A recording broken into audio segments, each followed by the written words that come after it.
Nahmaduhu wa nasta'inuhu wa nastaghfiruh wa na'udzu billahi min syururi anfusina wa sayyiati a'malina may yahdihillahu fala mudhillalah wa may yudlil fala hadiyalah.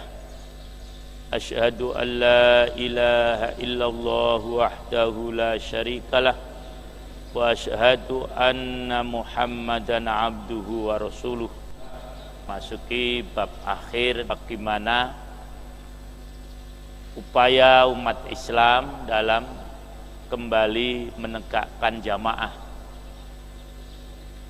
dengan berbagai macam langkah.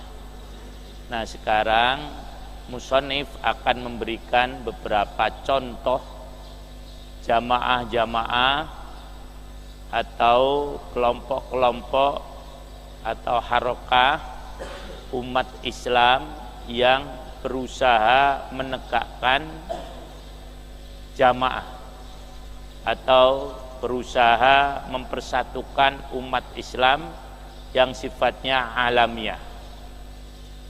Pada buku beliau yang untuk munaqashah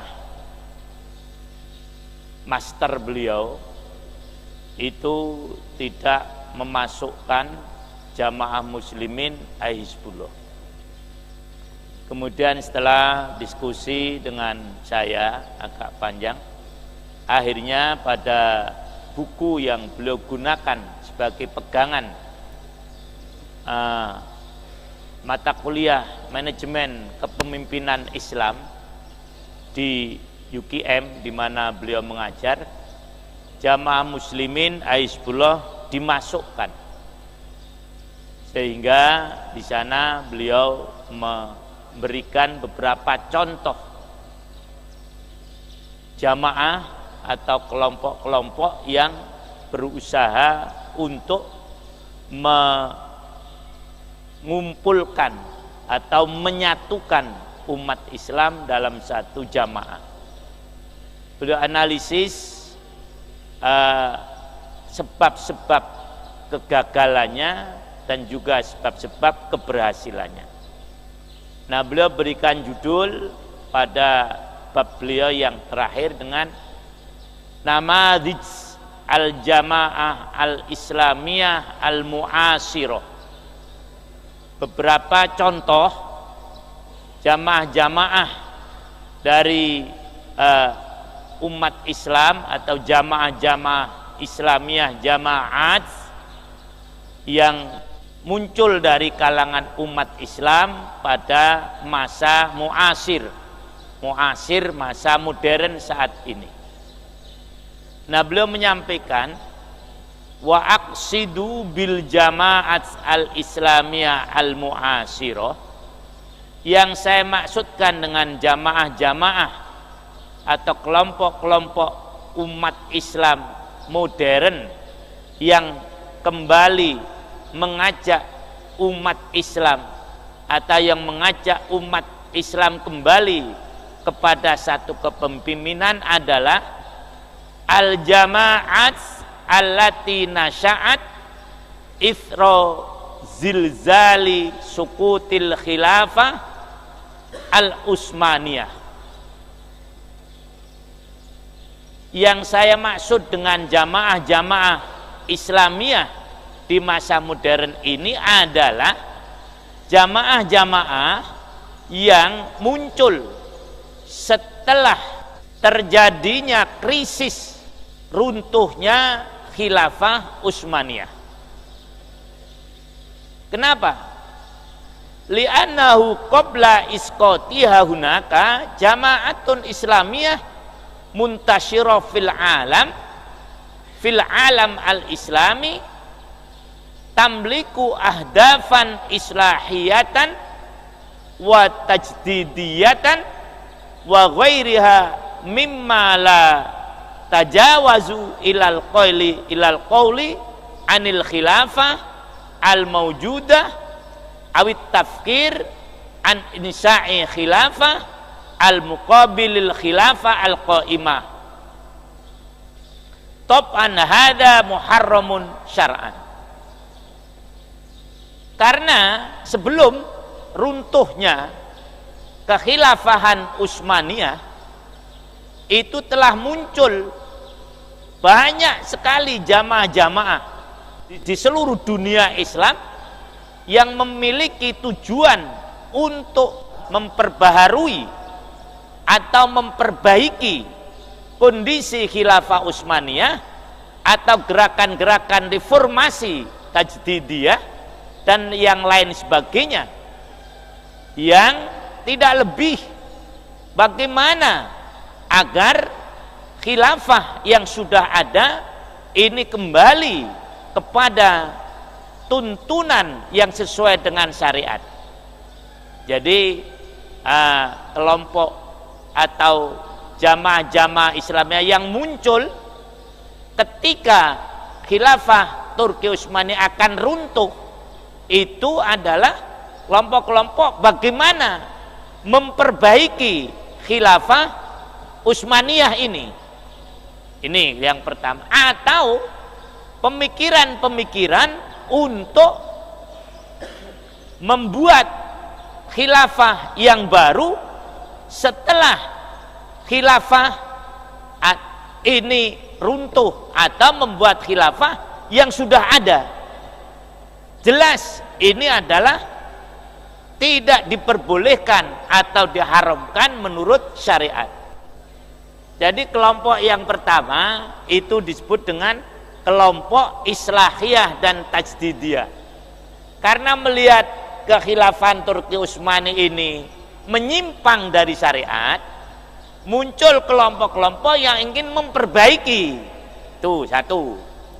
Yang kedua, ingin mendirikan khilafah yang baru untuk menggantikan khilafah yang sekarang sudah ada. Boleh nggak itu? Nggak boleh. Mau dikatakan tab'an hada muharramun syar'an. Lah kalau khilafah sudah ada, kok ingin mendirikan apa yang baru. Jadi ini para hewan semuanya ya, kita diajak berpikir ilmiah ya. Nah, jadi kelompok-kelompok yang ada di kalangan umat Islam saat itu adalah pertama kelompok Islamiyah Tajdidiyah, yaitu kelompok yang ingin memperbaiki kondisi kekhilafahan Turki Utsmani. Yang kedua, ingin mendirikan khilafah yang baru, padahal khilafah ini masih ada dengan segala kekurangannya, kan yang macam itu. Nah, sudah tentu ini tidak perbolehkan. Nah, walakin ba'da sukutil khilafah Utsmaniyah mubasyaratan takatsarat fi nufusil muslimin al maujudat minaz zalam wa da'awatin ila almaniyah wal jahiliyah wa tafarraqat al ummah al islamiyah ila qaumiyat wa tawaifa wa syi'in wa ahzabin wa tamasat ma'alimul islamil haq au kadat amama amatil muslimin. Nah, begitu khilafah Utsmaniyah runtuh, maka kemudian muncullah pemikiran-pemikiran atau keinginan umat Islam dengan berbagai macam pemikiran mereka untuk mengajak kepada umat Islam meninggalkan sistem kekhilafahan kepada sistem sekuler dan jahiliyah. Jadi beliau menyatakan begitu. Jadi begitu khilafah Utsmaniyah runtuh, maka ada keinginan di kalangan umat Islam untuk tidak lagi menggunakan sistem khilafah di kalangan umat Islam, tapi menggantinya dengan sistem apa tadi? Sekuler. Dan dia mengatakan, Musannif mengatakan ini adalah sistem jahiliyah. Lah semacam itu. Sehingga umat Islam terpecah belah pada berbagai macam bangsa, berbagai macam kelompok, berbagai macam Syiah, berbagai macam partai, golongan dan sebagainya. Wa ta'addadat ar-rayah wa ta'assarat aghlabiyatu hukamil muslimin bi falsafatin wadiyatin wa ideologiyatin ilhadiyatin. Kemudian kalau tadi di karangan masyarakat Islam yang berpecah belah menjadi berbagai macam kelompok, berbagai macam golongan, berbagai macam partai dan sebagainya, juga berbagai macam bendera. Nah, bagi mayoritas pemimpin-pemimpin kepemerintahan umat Islam, mereka ingin agar umat Islam yang dipimpinnya itu menggunakan sistem yang berdasarkan filsafat-filsafat yang sifatnya kondisional wadiyah. Jadi apa yang ada udahlah itu gunakan, atau bahkan di antara mereka ada yang ingin menelapkan ideologi komunis. Ini di kalangan pemerintah atau pemimpin umat Islam. Jadi beliau menyatakan saat itu pemerintah Islam yang ada ingin menggunakan bagaimana sistem yang sekarang yang di kalangan dunia modern ini muncul, udahlah itu digunakan untuk memimpin, mengatur umat Islam, atau bahkan gunakan sistem komunis untuk mengatur umat Islam. Ini realita. Jadi pertama filsafat wadiyah, artinya filsafat-filsafat yang sifatnya kondisional. Misalnya demokrasi, udahlah umat Islam pakai demokrasi saja, semacam itu. Kemudian ada lagi komunis, udahlah umat Islam pakai komunis saja. Dan ini memang realita kemudian muncul di kalangan kepemerintahan umat Islam. Seperti di Yaman pernah komunis berkuasa di sana. Kemudian juga di Afghanistan juga komunis berkuasa di sana. Kemudian di Irak, yaitu di Partai Ba'ath, itu juga begitu. Nah, sementara itu sudahlah pakai sistem-sistem yang sudah ada saja. Nah, wasaitarat alal alam islamiyah andimah demokratiyah librariyah au qomiyah istirokiyah wa adha min dalika wa amaro tauzi'a daulil istimar aslabil khilafah al-Utsmaniyah.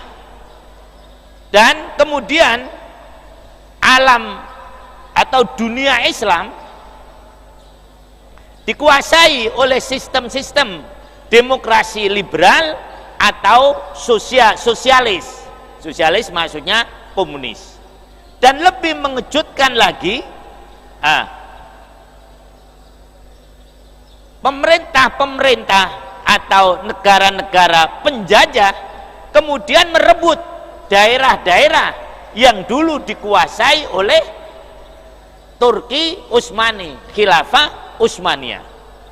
Jadi itulah problematika yang muncul ketika khilafah ini hancur, ketika khilafah ini runtuh. Jadi beliau gambarkan semacam itu. Jadi yang lebih mengejutkan lagi wa amaru, yang lebih mengejutkan, yang lebih terasakan pahit adalah direbutnya daerah-daerah khilafah Utsmaniyah oleh para penjajah istikmar. Fa'akhadat Faransa Suria wa Lubnan.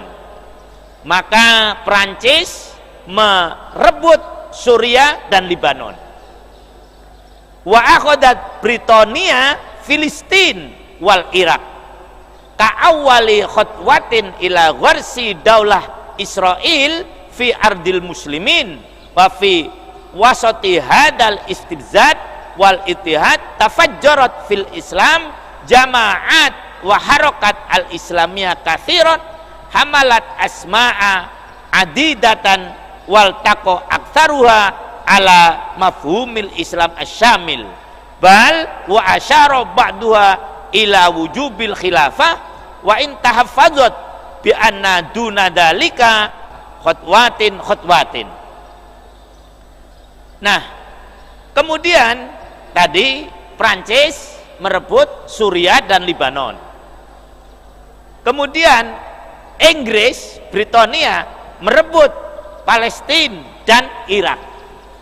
Sebagai langkah awal untuk menanamkan atau membentuk negara Israel di tengah-tengah jantung umat Islam. Ini. Nah, di tengah-tengah kondisi yang demikian itu kemudian muncullah, kalau disebutkan dengan tafajjarat, memancar, meledak di kalangan umat Islam beberapa kelompok dan harakah yang ingin mengembalikan bagaimana supaya khilafah ini bisa kembali tegak. Nah, ini yang sekarang jadi permasalahan. Jadi memang latar belakangnya keinginan sebagian umat Islam untuk kembali menegakkan khilafah adalah setelah melihat kondisi bahwasanya setelah runtuhnya khilafah Utsmaniyah, maka dunia Islam seperti yang tadi saya gambarkan atau digambarkan oleh kitab ini.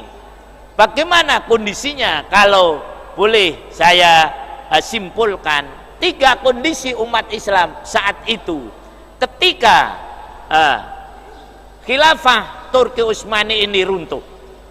Ini kalau kita bicara dari perspektif politis, mungkin sebagian orang anggap ini membahayakan.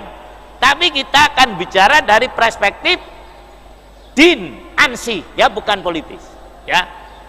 Yang pertama, ketika Turki Utsmani runtuh, muslimin kemudian berpecah belah menjadi berbagai macam kelompok, berbagai macam golongan, berbagai macam partai. Ini satu.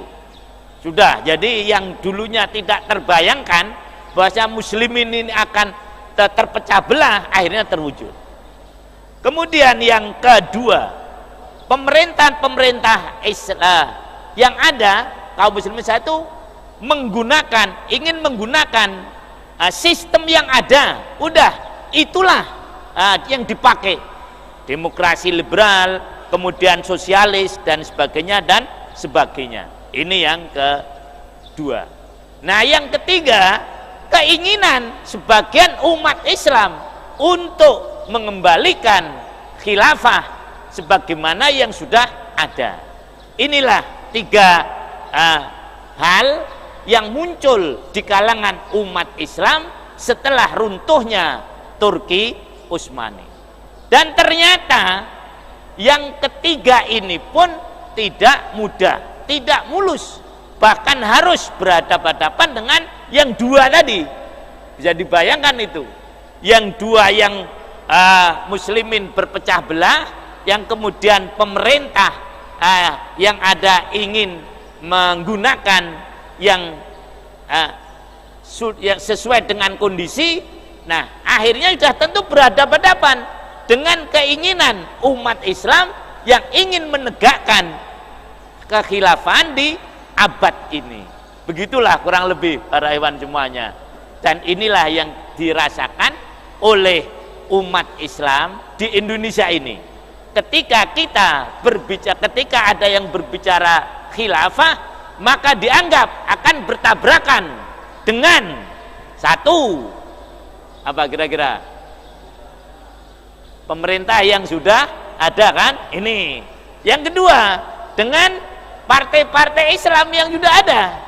Nah, disinilah bagaimana cerdasnya, kalau boleh saya katakan begitu ya, bagaimana umat Islam sebagian yang berusaha menegakkan khilafah, tetapi tidak harus bertabrakan dengan pemerintah yang sudah ada, kemudian tidak harus bertabrakan dengan tadi sistem politik yang sudah ada seperti partai, kemudian organisasi dan sebagainya. Inilah sebagai mukaddimah para ikhwan semuanya tentang bagaimana kondisi umat Islam setelah runtuhnya Turki Utsmani.